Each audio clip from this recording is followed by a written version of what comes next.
Hi, this is John from KINDERBOARD. This video will help you set up your KINDERBOARD attachment. There are three main steps in setting up.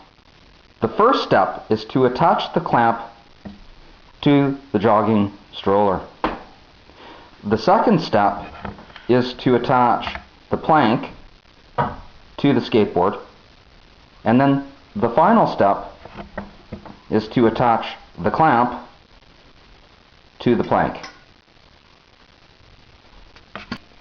Now take a look at these clamp units. You will notice that each is unique. I assemble each clamp to be custom built for each customer.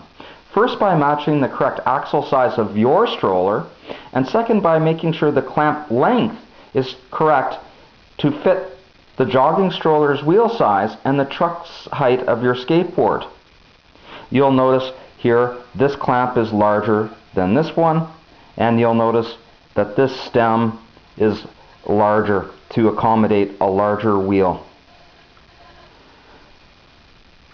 In the website's menu bar, you will see the list of supported jogging strollers that will work with the system.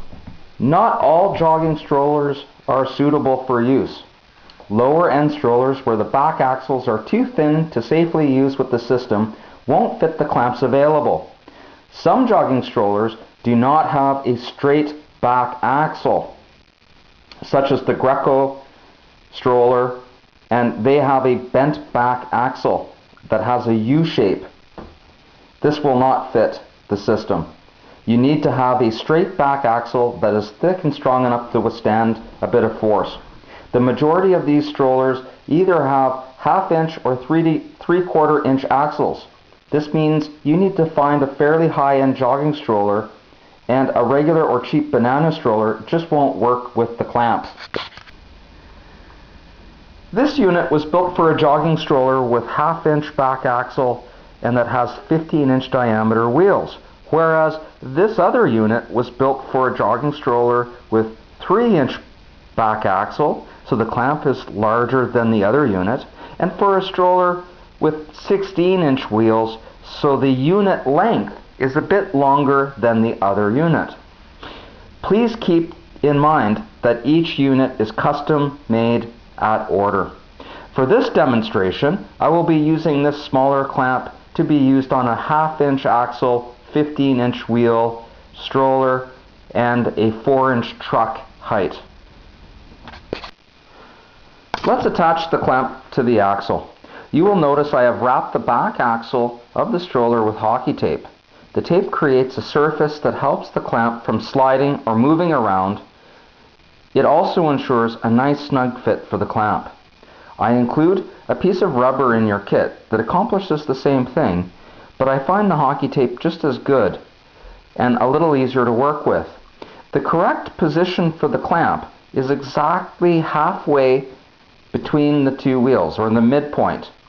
The clamp should point directly down towards the ground when the clamp is tightened to the axle. I'm going to take a moment and tighten these screws up. I have now ratcheted the clamp to the axle. Notice the clamp is nice and sturdy and does not budge when I apply force to the clamp. If the clamp is loose, the unit will not perform correctly. Again, the clamp is in the midpoint of the axle and pointing straight down to the ground. Second step is to install the plank to your skateboard. The plank is placed between the trucks and the board, so you have to remove the front trucks. I have already removed the nuts from the bolts, remove the trucks, and slide the bar over the bolts. Now place the trucks on top of the bar. Tighten the nuts back up so that the bar is snug. Now, I've included a spacer for the back trucks so that your board is completely level. For me, it doesn't bother me that the front of the board is a bit higher than the back, so it's really up to you if you want to use it. One important note is that there is a new truck design where the truck goes through the board and attaches to the top side of the board. They're called lowrider trucks. This will not work with my system.